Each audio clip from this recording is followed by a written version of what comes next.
Chapter 6: The Farmer Mindset. Also known as the cows don't care that you're sick. I realize that for people who didn't grow up in the agriculture industry, as I did, the idea of not taking sick days is a strange concept, but it is a harsh reality in the creative industries. You cannot let minor inconveniences get in the way of delivering your projects on time and under budget. This doesn't mean no sick days ever, but it does mean that your excuses are irrelevant when it comes to hard deadlines. When farming, certain things simply must be done at a certain time or you risk losing lots of money. You have to prune trees and vines at very particular times. Failure to do so within the right time frame will negatively affect yield. As I write this, it is time to prune the peaches. I must prune my peach tree in the next few days, or I risk having a small crop, or even having branches break. Things are very busy, but I have to get it done. If you have a horse that is in labor, and you don't attend to it, you could end up with 2 dead horses. If you don't harvest your grapes on time, they will wither on the vine in the California heat. Farming is like that. There are lots of days where there is little to do. Once the crops are going, it's just simple maintenance until harvest time. However, when it's time to work, you must work. Deadlines matter. You should look at all the deadlines you set for yourself or have imposed upon you as hard deadlines. In other words, failing to meet the deadline essentially invalidates the work. The benefit of this approach is that it ensures you finish your projects and they don't end up in limbo or development hell. It therefore also forces you to avoid perfectionism. More on that later. In the publishing world, missing deadlines is a serious setback. It happens sometimes for reasons nobody can control, but most things you can control. You shouldn't feel bad that you missed a deadline because of a traumatic event. You should feel bad if you missed it because you were out partying. If you miss your pre-order date on Amazon, you will lose your ability to set up pre-orders for an entire year. For publishing companies and prolific authors, this is a huge deal. Likewise, shipping a product that isn't ready will be a big deal. You have to deliver on time, and also deliver the product at a high enough quality for it to be successful. Consider how much is at stake for a periodical, like a comic book. Failing to finish the art means you miss the ship date for that month, which means the local comic shop is going to have people coming in looking for a book that doesn't exist yet. I mentioned setting deadlines for yourself. This may seem like odd behavior for an artist like myself, who works completely independently and is beholden to nobody, but I do try to set deadlines for myself regularly. A deadline hones your focus. It also forces you to think in limited terms and be realistic about your own capabilities. I prefer to adjust my expectations to reality, not try to force reality to conform to my expectations, and deadlines help me stay grounded in this way. If you have a limited time to complete an assignment, you must engage in triage, either at the outset or as you go along, of the various things you want to include in your project. If you were to put this in software design terms, you would not include features that you couldn't fully implement in the development window. Software development, or even better game development, is an excellent example of the importance of deadlines and is relevant to this text because it is a creative endeavor. As a deadline for a software project looms, the development team has to make decisions about what they can reasonably accomplish before the ship date. Is there a feature that still doesn't work as intended? Cut it. Is the interface ugly and hard to use? Shift resources to get it fixed. Are the art assets less than stellar? Fix only the most visible ones.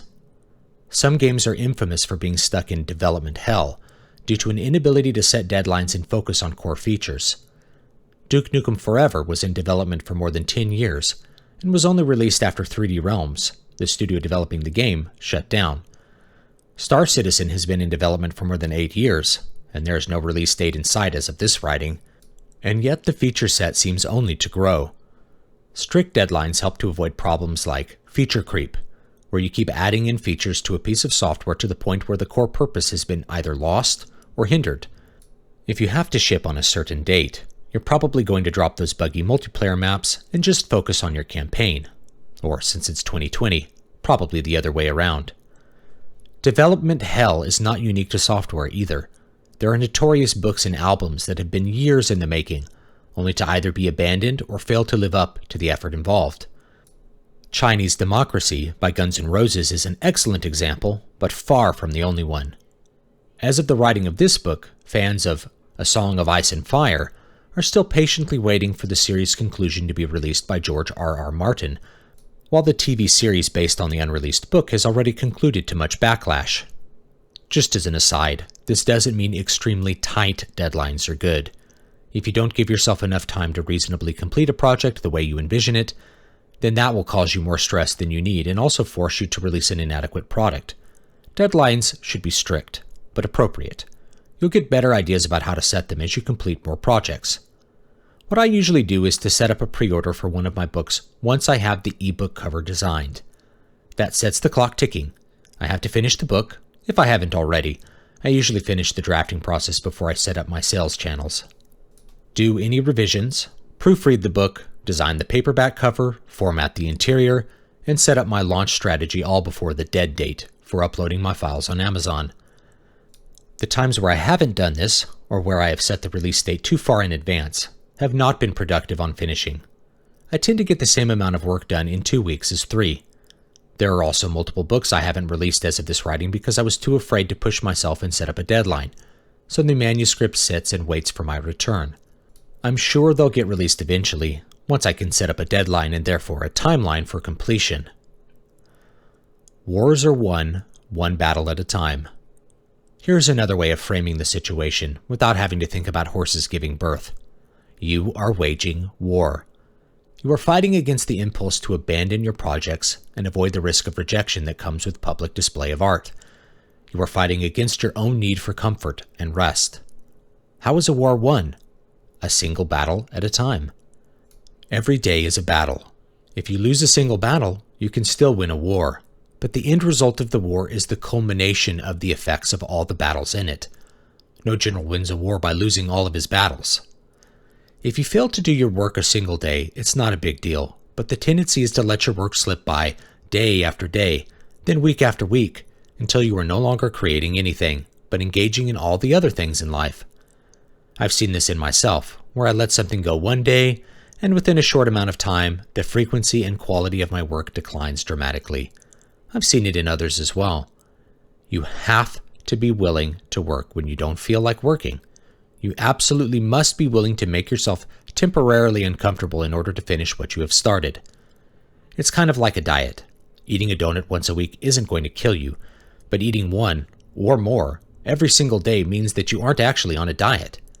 It's easy to eat a donut every day if you decide you are going to eat one whenever you feel like it. Hell, I feel like eating a donut right now. The way you are going to avoid falling out of your good work habits is to fight to maintain them. Really muster your self-discipline to work when you don't feel like it, and eventually your process will become a true habit. Then it becomes much harder to lose the battle, and therefore the war. What is your cash crop? Most farmers these days specialize. They produce a single product in as large a quantity and quality as they can. It wasn't always this way, and farmers in previous periods used to, by necessity, produce a variety of crops. A large, interconnected economy allows for more efficiency through specialization, which has driven the focus toward monoculture. If your land is particularly good for citrus, then there is really no reason to grow crops that aren't as well suited, since you can buy those with your citrus profits. However, the trend is reversing slightly, at least where I live, because efficiency isn't always efficient. If you have a late freeze, you could lose your citrus crop and go under. If you also grow olives, then you have a safeguard against momentous events for only a little extra effort. What does this have to do with creativity? A lot, at least in the current economy. The contemporary artist must be more than an artist and produce more than art. A novelist must write books, yes, but he must also maintain a social media presence, produce content for a blog or website, and be a marketer for his own work. This is true today whether you are self-published or traditionally published. Other fields are similar. No longer can you focus on your absolute specialty to the exclusion of all else and still find success. It's just like a car manufacturer. It has to do more than just make good cars. It has to get them to customers and convince customers to buy them. At the same time, you have to be realistic about what your cash crop is. What among all the tasks and foci of your profession is the most valuable and important thing? This is the thing that you must never be lax on. Too often I see artists, particularly authors, avoid publishing their work and instead focus on the social media game. even when they only have a social media following because of their past publication record. What is the impetus for this?